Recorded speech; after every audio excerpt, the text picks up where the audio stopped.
Salam əziz abituriyentlər.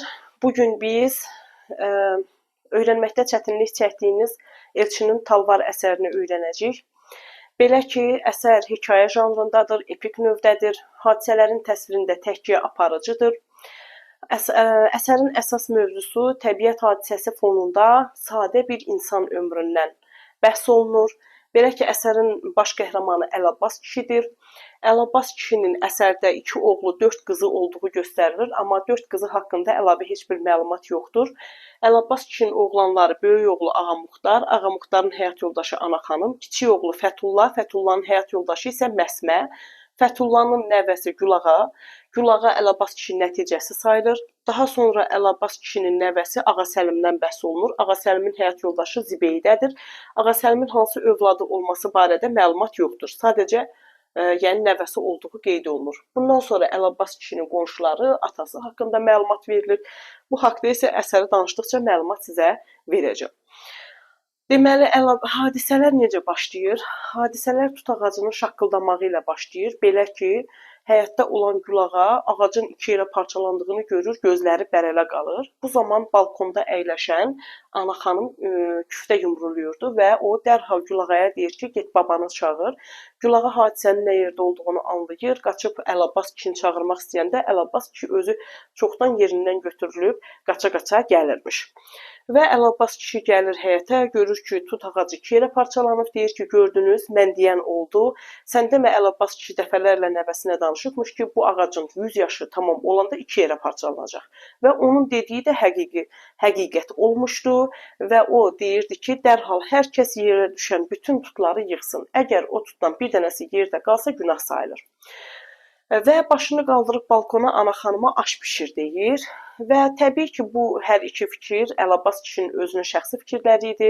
Elə bir adət yox idi ki, demək, tutun 100 yaşı tamam olanda 2 yerə parçalananda aş bişirilsin, hətta bir dənəsi belə yerdə qalanda günah sayılsın. Bütün bunlar heç biri həqiqətə uyğun deyildi. Amma müəllif qeyd edir ki, madam ki, bu tut bu həyatda 100 il ömür sürmüşdü, onun şərəfinə aş bişirilməyə dəyər. Və beləliklə Ağa Səlim həyat yoldaşı Zibeydiyə deyir ki, qaç get, qazan gətir, boşqab gətir, yığaq hamısını boşqablara yığaq. Məsmə ilk dəfədir bu tutdan dadırmış kimi yeyir və deyir ki, gələk bundan qonşulara da verək. Hər kəs cid-cəhlə tutu yığmağa başlayır.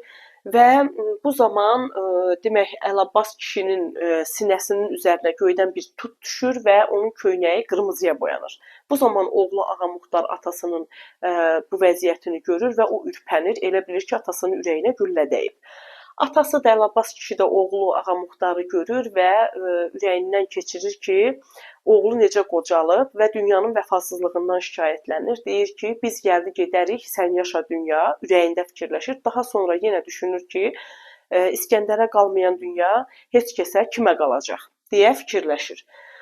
Bundan sonra qonşular da gəlir, hər kəs öz payını götürüb gedir. Qonşulardan biri Molla Fərzəlinin adı çəkilir. O əsasını döyəcləyə gəlir və öz payını qazana doldurur və gedir. Aş dəmlənir, həmin gün Ana xanım neçə stəkan düyü dəmləmişdisə, hər kəsə bu qapıda olan oğul, uşaq, nəvə, nəticə, hər kəsə bu paydan çatır. Bundan sonra nə baş verir? Təbii ki, deyir ki, atası Həzrətqulu bu qapıya gələndə bu qədər adam yox idi bu qapıda. Hətta bu tut ağacının gövdəsi onun budaqlarından da nazik idi. Həzrətqulu kişi bu qapıya gələndə 2 otaqdan ibarət bina var idi. Sonra Əlabbas kişi evlənir. 2 otaq olur 4 otaq. Əlabbas kişinin övladları da evlənir. 4 olur 6, 6 olur 8. 1 mərtəbəli bina olur 2 mərtəbəli bina və beləliklə bu həyətdə hər kəsə bir parça yer tapılır. Bundan sonra Əlabbas kişi düşünür ki, bu gecə onun gözünə yuxu getməyəcək və burası da ona qəribə gəlir ki, necə olur ki, onun 5-6 yaşında olan hadisələr hamısı gözünün qabağına gəlib bir-bir keçir, amma 5-6 gün bundan əvvəl olan hadisələr onun yadına belə gəlmir. O bu gecə uşaqlıq illərini düşünür, onun uşaqlıq illəri dağlarda, meşələrdə, çayların kənarında keçmişdi. Onun eşeğə palansız minməyi, daha sonra balaca bir çəpişi gözünün qabağına gəlir, bu çəpiş hara gedirdisə o çəpiş onun arxasınca gedirdi və onun əlindən yarpaq yeyirdi. Bütün bunlar Əlabbas kişinin gözünün önündən bircə-bircə gəlib keçir. Belə ki, 2 gün əvvəl, bu hadisədən 2 gün əvvəl Əlabbas kişi alətlərini götürüb darvazadan çöldə skamya düzəltməyə çalışırdı və bu zaman çəkic əyri vurur, mismar əyri gedir, baltanın tiyəsi ilə əlini kəsir və baltanın tiyəsi qana boyanır. Və o, bu zaman onun övladları onu məzəmmət etmişdilər ki, ata sən nəyinə lazımdır axı, gərək bu yaşda skamya düzəldəsən, skamya düzəltmə lazım deyil. Qonşu deməli Alxas bəy də onu qınamışdı ki, lazım deyil, neynirsən bu yaşda sən skamya düzəltməyi. Bu zaman Əlabbas kişini qeyrət boğmuşdu, o içəri getmişdi və dünyanın vəfasızlığından bir daha şikayətlənmişdi. Amma deməli, tutun parçalanmasının səhərsi günü Əlabbas kişi alətxanasının ağzını açır və 4 yaxşı alətini götürür, bunları satmaq qərarına gəlir. O, təbii ki, bunu alətləri satmağı maddi ehtiyacdan deyildi, onların maddi vəziyyəti yaxşı idi. Sadəcə olaraq bu alətlər yaxşı usta əlinə keçməli idi. O isə düşünürdü ki, bunu yaxşı bir usta əlinə vermək üçün satmalıdır. Neçəyə olursa, qiymətinin neçə olması onun üçün maraqlı deyildi. Əslində onu məhəlləyə paylaya da bilərdi, amma bu alətlər bu səxavətə layiq deyildi. Bunu eşidən oğulları Ağamuxtar və Fəthullah etirazlarını bildirirlər. Atalarına deyirlər ki, yəni bu yaşda sənə alət satmaq yaraşmaz, dost var, düşmən var, hərə bir cür fikirləşəcək. Amma onu da yaxşı bilirdilər ki, Əlabbas kişi ağlına nə verdisə, mütləq onu edəcək və o övladlarına deyir ki, siz gedin işinizlə məşğul olun, mən bilirəm nə edirəm. Əlabbas kişi alətlərini də götürür, yaxınlıqdakı bir parka gedir və parkda əyləşir. Düşünür ki, bu parkda uşaqların hamısı gəlib onun alətlərinə baxacaq, amma belə olmur. Uşaqların əlində müasir oyuncaqlar var, lapaqqa vedrələr var, onların heç biri heç bir kişiyə yaxın belə gəlmirlər. Və birinci günü bu kişiyə tərəf yaxın gələn olmur, ikinci günü də yenə heç kəs onun alətlərinə tərəf yaxın gəlmir, onun uşaqlığı yenə onun gözünün önündən keçir və üçüncü günü 25-26 yaşlarında gənc bir usta onun alətlərinə yaxınlaşır, salamsız, kəlamsız ustaya deyir ki, kişi bu zubul neçəyədir? Kişi də istər-istəməz gənc ustanın əllərinə baxır. Gənc usta bunu hiss edir və deyir ki, əlimə nəyə baxırsan? Fikirləşirsən ki, əlimdə çapıq yoxdur. Mən əlcəklə işləyirəm və elektrikli drellə işləyirəm. Sənin bu zubulun isə heç kəsə gərək deyil. Dükan bazarda elektrikli drel 13 manat 50 qəpiyə hər yerdə doludur. Əlabbas kişi də deyir ki, doludur, get al da, sənə kim deyir ki, gəl mənim zubulumu al və gənc usta əlini yelləyə-yelləyə gedir. Bu zaman Əlabbas kişi düşünür ki, sən yaxşı usta ola bilərsən, lap kefin istəyən usta da ola bilərsən, amma sənin ürəyin usta ürəyi deyil. Və beləliklə kişi alətlərini yığışdırır, gəlir. Səhərsi günü yenə alətxanasının qapısını açır, alətlərini götürür. Bu zaman balkondan gəlinlər, ana xanım və Məsmə bir-birlərinə baxıb düşünürlər ki, bu yaşda görəcək günlərimiz varmış.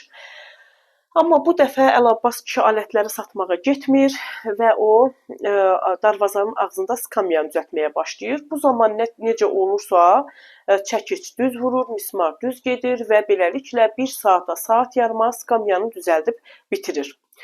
Və həmin gün başqa işləri də görür, usta dülgərlik tələb olunan bütün işləri qapıda, bacada görür, hətta qonşulara da kömək edir. Məhəllədə hər kəs düşünür ki, Əlabbas kişi xar tut kimi 100 il yaşayacaq. Və bundan sonra balaca xanım Əlabbas kişinin düzəltdiyi skamyanın üzərində gəlir, oturur, qonşu qızdır balaca xanım və simiçka tum çıtlayır və Əlabbas kişi acıqlı-acıqlı balaca xanıma bir də çıtladığı tumun qabıqlarına baxır. Balaca xanım işin nə yerdə olduğunu anlayır və gülərək deyir ki, süpürəcəyəm, ay Əlabbas dayı, süpürəcəyəm, vallah süpürəcəyəm. Və zarafatyana deyir ki, mənə də bir skamya düzəltmədin ki, mən gedim öz qapımızın ağzında oturum çıtlayım. Bu zaman Əlabbas kişi deyir ki, neylək, düzəltmə istəyirsən düzəldərəm. Bu zaman balaca xanım buna inana bilmir və sevindiyindən uçur. Və beləliklə Əlabbas kişi səhərsi günü yəqin ki, bu qəssab Ağanəcəf balaca xanımın atasıdır. Qəssab Ağanəcəfgilin qapısının ağzında bir skamya düzəltməyə başlayır. Hər şeyini düzəldir, 2 dənə stolba da qoyur və dirək qoyur və düşünür ki, talvarı da səhərsi gün düzəldər. Lakin səhərsi günü adəti üzrə ana xanım çayını dəmləyib balkonda oturmuşdu. Gözü Əlabbas kişini axtarır, amma görür ki, Əlabbas kişi həyətdə yoxdur. Və həyat yoldaşı Ağa Muxtara deyir ki, get kişidən bir xəbər al görək. Bu vaxtda həmişə qapıda hərlənərdi. Ağa Muxtar gedib atasının qapısını açıb baxır ki, kişi gecədən keçinib. Və beləliklə hər kəs həmin gün çox pis olur və gəlib qapıda düzülmüş stollarda, kətillərdə otururlar, bir stəkan çay içib çıxıb gedirlər. Belə bir möcüzə baş verir ki, gecə ilə Əlabbas kişinin yarımçıq qoyduğu talvarı kimsə gəlib düzəldib. Talvar səhərsi günü görürlər ki, Ağa Nəcəf kişigilin qapısının ağzında mükəmməl bir talvar düzəlib.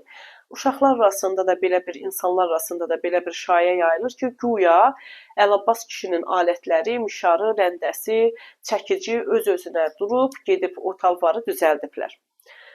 Və beləliklə əsər sona yetir.